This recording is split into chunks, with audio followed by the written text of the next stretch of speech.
والجسم واللہ یؤتی ملکہ من یشاء واللہ واسع علیم وقال لهم نبیہم ان آیات ملکہ ان یاتیکم التابوت فیہ سکینۃ من ربکم وبقیۃ مما ترک آل موسیٰ وآل ہارون تحملہ الملائکۃ ان فی ذلک لآیات لکم ان کنتم مؤمنین.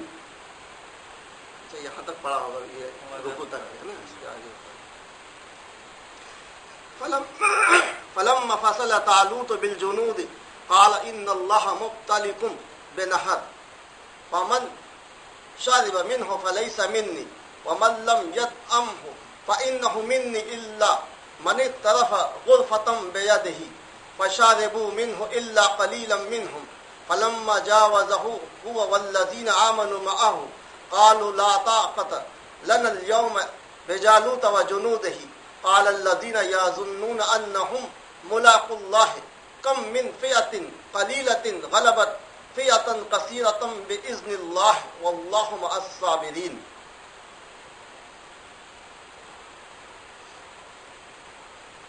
تابوت سکینہ کا بیان. اللہ کے نبی نے فرمایا کہ طالوت کی حکومت کی پہلی برکت یہ ظاہر ہوگی کہ تمہارا گم گشتہ خاندانی تابوت تمہیں مل جائے گا. سکینہ یعنی وقار, جلالت شان اور رحمت. یا سکینہ سونے کا ایک تشت تھا جس میں انبیاء کے دل دھوئے جاتے تھے. اللہ نے اسے موسیٰ کو دیا تھا. اسی میں آپ نے توریت کی تختیاں رکھی تھی. پھر فرمایا کہ اسے فرشتے اٹھا کر لائیں گے. چنانچہ فرشتے آسمان و زمین کے درمیان تابوت اٹھا کر لائے اور اسے طالوت کے آگے رکھ دیا. لوگ دیکھ رہے تھے. پھر فرمایا کہ اس میں تمہارے لیے نبوت کی اور طالوت کی اطاعت کی نشانی ہے. یعنی اگر تمہارے اندر ایمان ہو تو اس میں اللہ کے نبی کا معجزہ بھی ہے جو آپ کی نبوت کی کھلی دلیل ہے, اور یہ طالوت کی اطاعت کی نشانی بھی ہے کیونکہ اللہ کے نبی کا فرمان ہے کہ طالوت تمہارے لیے اللہ کے حکم سے بادشاہ مقرر کیا گیا ہے. لہذا طالوت کی بادشاہت تسلیم کرنا اللہ کی اطاعت ہے. غرض تابوت سکینہ معجزہ بھی ہے اور طالوت کی بادشاہت کا ثبوت بھی ہے. فلما فصل طالوت بالجنود, پھر جب طالوت لشکر لے کر نکلا تو بولا دیکھو اللہ تمہیں ایک نہر سے آزمانے والا ہے. جو اس میں سے پانی پی لے گا وہ میرا نہیں, اور جو اسے نہ چکھے گا وہ میرا ہے. مگر جس نے اپنے ہاتھ سے ایک چلو بھر لیا تو خیر, لیکن چند اشخاص کے سوا سب نے اس میں سے پانی پی لیا.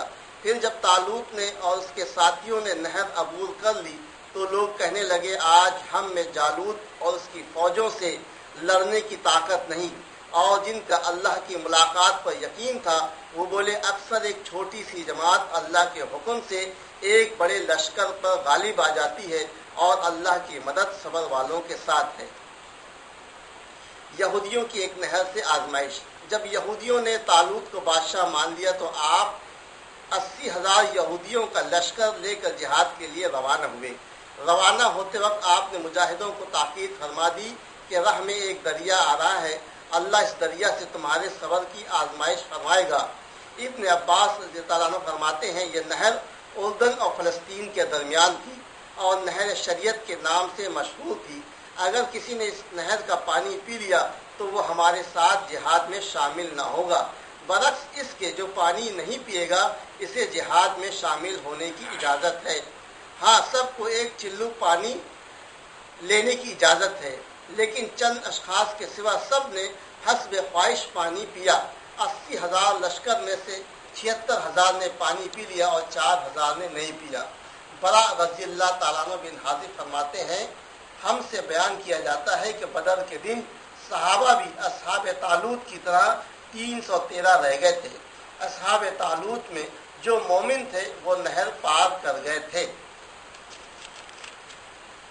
وَلَمَّا بَرَزُوا لِجَالُوتَ وَجُنُودِهِ قَالُوا رَبَّنَا أَفْرِغْ عَلَيْنَا صَبْرًا وَثَبِّتْ أَقْدَامَنَا وَانصُرْنَا عَلَى الْقَوْمِ الْكَافِرِينَ فَهَزَمُوهُمْ بِإِذْنِ اللَّهِ وَقَتَلَ دَاوُودُ جَالُوتَ وَآتَاهُ اللَّهُ الْمُلْكَ والحکمت وعلمہ مما یشاء ولولا دفع اللہ الناس بعضهم ببعض لفسدت الارض ولکن اللہ ذو فضل علی العالمین تلک آیات اللہ نتلوها علیک بالحق وانک لمن المرسلین۔ ترجمہ: اور جب یہ لوگ جالوت اور اس کی فوج کے مقابلے پر آئے تو دعا مانگی کہ اے ہمارے رب ہمیں صبر عطا فرما، ہمارے قدم جمع اور کافروں پر ہماری مدد فرما۔ آخر کار اللہ کے حکم سے انہوں نے جالوت کے لشکر کو شکست دی اور داؤد نے جالوت کو قتل کر دیا، اور اللہ نے انہیں حکومت و حکمت عطا فرمائی اور جس قدر چاہا علم سکھایا۔ اگر اللہ بعض کو بعض سے نہ ہٹاتا تو دنیا میں ایک عام فساد پھیل جاتا، لیکن اللہ لوگوں پر بڑے فضل والا ہے۔ یہ اللہ کی آیتیں ہیں جنہیں ہم آپ کو سچائی کے ساتھ پڑھ کر سناتے ہیں۔ یقیناً آپ بھی دیگر انبیاء کی طرح اللہ کے ایک رسول ہیں۔ نہر عبور کر کے مجاہد بولے کہ جالوت کی اس عظیم لشکر سے مقابلہ کارے دار و مدار ہمارے آدمی ہی کتنے ہیں۔ نہر عبور کر کے مجاہد بہت تھوڑے رہ گئے، لیکن علماء نے ان کے حوصلے بڑھائے کہ اللہ کا وعدہ سچا ہے، مدد اللہ ہی کی طرف سے ہوتی ہے، فتح کثرت اور قلب پر موقوف نہیں، اکثر اللہ کے حکم سے چھوٹی سی جماعت بڑے لشکر پر غالب آ جاتی ہے۔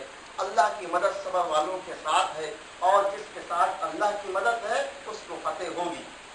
مقابلے کے وقت دعا: جب ان مٹھی بھر مسلمانوں نے کافروں کی فوجوں کے ٹڈی دل دیکھے تو اپنے رب سے یہ دعا مانگی کہ اے رب، اس موقع پر ہمیں صبر عطا فرما، ہمیں دشمن کے مقابلے پر لوہے کی لاٹ بنا، ہمیں بھاگنے سے، نامردی سے اور ذلت و پستی سے محفوظ فرما، اور کافروں پر ہماری مدد فرما۔ شاندار کامیابی۔ چنانچہ اس مٹھی پر اللہ والی جماعت نے کافروں کے لشکر جرار کے منہ پھیر دیے اور اللہ کی مدد سے انہیں شکست پاش دی، ان پر غالب آئے اور داؤد نے جالوت کو قتل کر ڈالا۔ طالوت نے داؤد سے وعدہ کیا تھا کہ اگر تم جالوت کو قتل کر ڈالو گے تو میں تمہاری شادی اپنی بیٹی سے کر دوں گا اور اپنا آدھا مال اور نصف حکومت بھی دے دوں گا۔ داؤد نے گوفے میں پتھر رکھ کر جالوت کے مارا، جس سے وہ ختم ہو گیا۔ طالوت نے وعدہ پورا کیا اور داؤد کو آدھی حکومت دے دی۔ اسرائیلی روایت ہے یہ۔ پھر اللہ نے آپ کو نبوت سے بھی سربلند فرمایا۔ اسی وجہ سے اللہ نے فرمایا کہ ہم نے انہیں ملک دیا جو طالوت کے قبضے میں تھا۔ پھر شموئیل کے بعد آپ کو خلعت نبوت مل گئی اور اللہ نے حسب مشیت آپ کو علم سکھا دیا۔ مدافعت کی حکمت۔ پھر فرمایا کہ اگر اللہ بعض کو بعض سے دفع نہ کرتا تو دنیا میں فساد مچ جاتا اور لوگ ہلاک ہو جاتے۔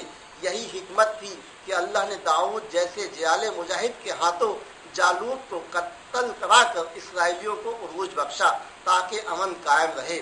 فرمایا ولولا دفع اللہ الناس، اگر اللہ بعض کو بعض سے دفع نہ فرماتا تو معبد یعنی گرجے، مندر اور مسجدیں جن میں اللہ کا کثرت سے ذکر کیا جاتا ہے مدھم کر دی جاتی۔ پھر فرمایا کہ اللہ دنیا والوں پر بڑا ہی شفیق و مہربان ہے کہ بعض سے بعض کو دفع فرما دیتا ہے۔ کائنات پر اسی کی حکومت ہے اور اس کا ہر کام حکمت سے بھرپور اور مصلحت سے معمول ہے۔ رحمت عالم صلی اللہ علیہ وسلم یقیناً اللہ کے رسول صلی اللہ علیہ وسلم ہیں، یعنی یہ اللہ کے دلائل و نشانات ہیں اور انہیں اپنے رسول صلی اللہ علیہ وسلم کی زبانی اپنے بندوں کو پڑھ پڑھ کر بتا رہا ہے۔ اے رحمت عالم صلی اللہ علیہ وسلم، آپ کو یہ حقائق و واقعات ہمارے بتانے سے معلوم ہوئے، یہی وہ حقائق ہے جنہیں اہل کتاب ابھی جانتے ہیں، بلکہ آپ کی رسالت و نبوت کو بھی پہچانتے ہیں۔ ہم آپ کی رسالت کی گواہی دیتے ہیں کہ بلا شبہ آپ ہمارے رسول ہیں۔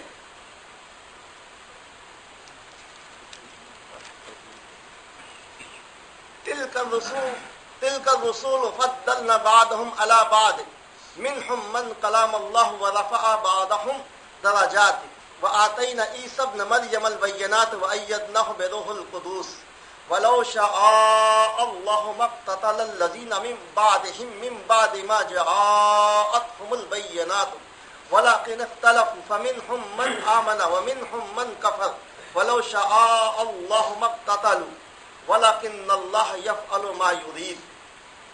یہ وہ انبیاء ہیں جن میں سے ہم نے بعض کو بعض پر برتری دی، ان میں سے کسی سے اللہ نے باتیں کی اور کسی کے مراتب بلند فرمائے، اور ہم نے عیسیٰ بن مریم کو غالب معجزے دیے اور انہیں پاک روح سے قوت بخشی، اور اگر اللہ چاہتا تو بعد میں آنے والے اپنے پاس کھلے کھلے دلائل آ جانے کے بعد مختلف نہ ہوتے، لیکن وہ مختلف ہو گئے، پھر کچھ تو ان میں سے ایمان لے آئے اور کچھ کافر ہی رہے، اور اگر اللہ چاہتا تو وہ آپس میں نہ لڑتے، لیکن اللہ جو چاہتا ہے کرتا ہے۔ بعض انبیاء سے بعض افضل ہے کا مطلب یہ ہے کہ یعنی اللہ نے بعض نبی کو بعض پر برتری عطا فرمائی۔ فرمایا وَلَقَدْ فَضَّلْنَا بَعْضَ النَّبِيِّينَ، بلا شبہ ہم نے بعض پیغمبر کو بعض پر فضیلت دی، اور ہم نے داؤد کو زبور دی۔ اللہ نے موسیٰ علیہ السلام سے طور پر اور رحمت عالم صلی اللہ علیہ وسلم سے معراج والی رات میں آسمانوں پر کلام کیا، اور آدم صلی اللہ علیہ وسلم سے بھی کلام کیا، جیسا کہ ابن حبان کی ابو ذر رضی اللہ تعالیٰ عنہ والی حدیث سے ثابت ہے۔ انبیاء کے مراتب یعنی درجہ، معراج والی حدیث سے ثابت ہے کہ آپ نے انبیاء کو آسمانوں میں حسب مراتب دیکھا۔ آدم علیہ السلام کو پہلے آسمان میں اور ابراہیم کو 7ویں آسمان میں دیکھا۔ ابو ہریرہ رضی اللہ تعالیٰ عنہ فرماتے ہیں ایک مسلمان اور ایک یہودی میں جھگڑا ہو گیا، کیونکہ یہودی نے مسلمان کے سامنے اس طرح قسم کھائی کہ اس کی قسم جس نے موسیٰ علیہ السلام کو دنیا والوں میں منتخب فرمایا مسلمان سے ضبط نہ ہو سکا، اور یہودی کے چاٹا مار کر بولا خبیث۔ کیا رحمت عالم صلی اللہ علیہ وسلم پر بھی یہودی نے رحمت عالم صلی اللہ علیہ وسلم سے شکایت کی؟ آپ نے فرمایا مجھے پیغمبروں پر فوقیت نہ دو، کیونکہ قیامت کے دن تمام لوگ بے ہوش ہو جائیں گے، پھر مجھے سب سے پہلے ہوش آئے گا، اور میں موسیٰ علیہ السلام کا عرش کا پایا پکڑے ہوئے پاؤں گا۔ معلوم نہیں وہ مجھ سے پہلے ہوش میں آ گئے یا طور والی بے ہوشی کے بدلے بے ہوش ہی نہیں ہوئے۔ نبیوں کو آپس میں ایک دوسرے پہ فوقیت نہ دو، یعنی فضیلت دنیا اللہ کا کام ہے، بندوں کا نہیں۔ بندوں کا فرض تو سن کر مان لینا، ایمان لے آنا اور گردن جھکا دینا ہے۔ عیسیٰ اللہ کے نبی اور بشر ہے، بیانات سے بشریت و رسالت عیسیٰ پر لاجواب کر دینے والی پکی دلیلیں مراد ہیں، اور روح القدس جبرائیل علیہ السلام کو کہتے ہیں جو مسیح علیہ السلام کے ساتھ رہا کرتے تھے۔ اختلافات تقدیری ہے۔ پھر فرمایا اگر اللہ چاہتا تو لوگوں میں اختلاف نہیں ہوتا، یعنی اتفاق اور اختلاف دونوں تقدیری چیزیں ہیں اور اللہ کے اختیار میں ہیں۔ اللہ کی انتہائی بلند شان ہے، وہ حسب مشیت جو چاہتا ہے کرتا ہے، ہر کام اللہ کی قضا و قدر سے بندھا ہوا ہے، اور ہر بات میں اللہ کی عظیم مصلحت کار فرما ہے۔ یا ایھا الذین آمنوا انفقوا مما رزقناکم من قبل ان یاتی یوم لا بیع فیہ ولا خلۃ ولا شفاعۃ والکافرون هم الظالمون۔ اے ایمان والو، ہماری دی ہوئی روزی میں سے اس دن سے پہلے خرچ کر لو جس میں نہ معاملہ بیع کا ہوگا نہ دوستی کا، بیع یعنی فروخت، نہ دوستی کا ہوگا اور نہ شفاعت ہوگی، اور کافر ہی ظالم ہے۔ اللہ کی راہ میں خرچ کا بیان، یعنی جو کچھ تمہارے پاس مال ہے ہمارا ہی دیا ہوا ہے، اس لیے اس میں سے اللہ کی راہ میں جو خیر و بھلائی کی راہ ہے خرچ کرو تاکہ ثواب کا ذخیرہ تمہارے رب اور آقا کے پاس جمع ہو جائے اور آخرت میں کام آئے۔ خرچ میں جلدی کی جائے۔ پھر فرمایا کہ تمہیں اپنی زندگی میں خرچ کرنے میں جلدی کرنی چاہیے، اور قیامت یعنی موت سے پہلے خرچ کر ڈالو، کیونکہ قیامت کے دن نہ تو خرید و فروخت ہوگی کہ کچھ دے دلا کر جان چھڑا لی جائے، نہ فدیہ دے کر جان چھڑائی جا سکتی ہے، اگرچہ زمین کا تباد بھر کر سونا کیوں نہ پیش کر دیا جائے، نہ اس روز دوستی ہی کام آئے گی اور نہ رشتہ داری۔ فرمایا فَإِذَا نُفِخَ فِي الصُّورِ، جب سور پھونکا جائے گا تو اس روز نہ باہمی رشتہ داریاں کام آئے گی اور نہ کوئی کسی کو پوچھے گا۔ اس روز بلا اجازت کوئی کسی کی سفارش بھی نہیں کر سکتا، اور نہ سفارش کرنے والوں کی سفارش کام آئے گی۔ فرمایا فما تنفعهم شفاعت،